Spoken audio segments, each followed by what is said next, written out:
Hi everyone and welcome to another Premier Injuries Daily Roundup. Now today we will focus on Thursday's press conferences, and where better to start than the game at St Mary's, which is scheduled for Friday. By the way, don't get caught out by the early FPL deadline. So the Saints entertain Villa. Now for the visitors, there will be no old boys reunion for Danny Ings. He is out of the game.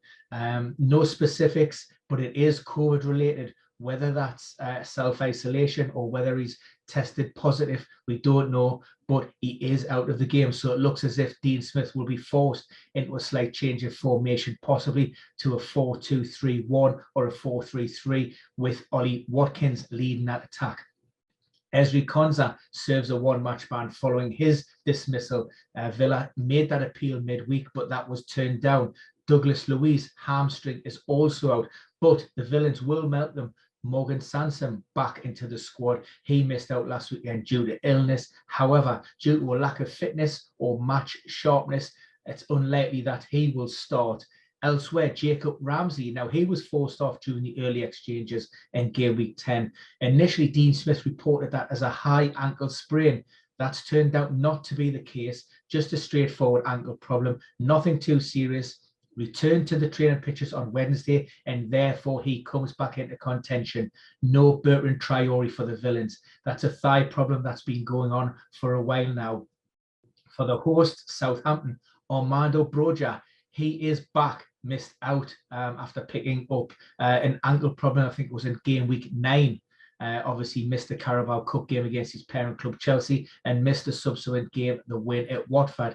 Now that win at Watford saw a goal by Shea Adams, and it's been nominated for a goal of the month competition. So it looks to be a straight out fight to whether he comes straight back in maybe for Adam Armstrong, or does Ralph Hasenhüttl stick with that same winning team? Moussa Djenet were also back in contention after missing out in game week 10 due to an unspecified problem. Now, Brentford, we've heard from Thomas Frank.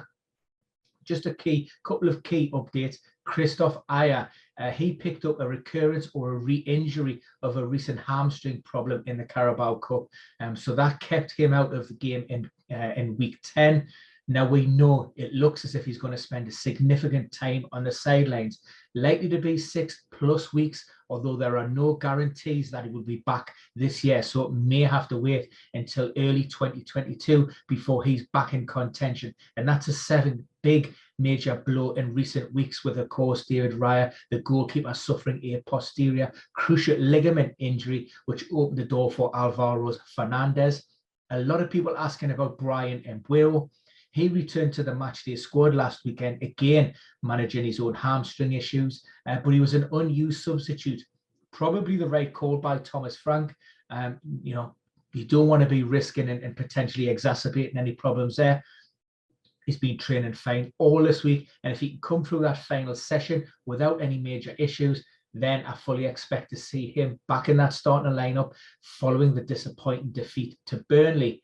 Elsewhere, we talk about Burnley, and we go to Sean Dyche again, and generally the Claret squad is in fairly good health. We know that Dale Stephens is a long-term problem. He had ankle surgery in the summer, but he is back training with the group.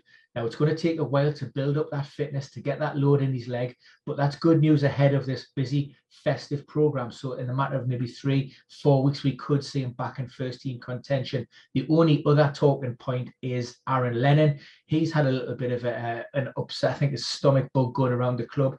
So he's been struggling with illness, and it's touch and go whether he will actually play. So it's going to be a late fitness test. For Brighton, Dan Burn, he picked up a knee problem. Again, I think it was in the Carabao Cup that kept him out of game week 10. There were concerns that it could have been something serious. However, imaging came back relatively clear. There's just a little bit of inflammation, and Graham Potter, although he wouldn't commit to Dan Burn being named in the squad, he wouldn't rule him out.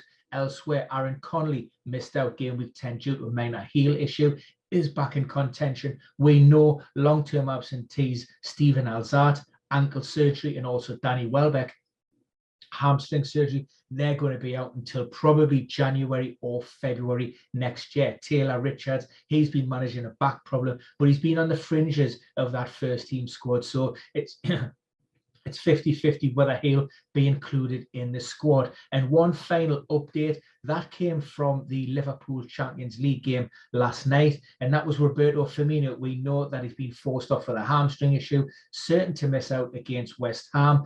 We have provided a more in-depth video, myself and Jason, looking at the data, looking at the potential implications on his absence and how that will impact maybe Diego Jota, Mo Salah and Sadio Mane. So check that out. And of course, if you're watching the videos, as a lot of people seem to be doing, please subscribe, because around about 66 to 67% of the people that are watching those videos aren't subscribed. And if you do, you will be notified as soon as those videos drop.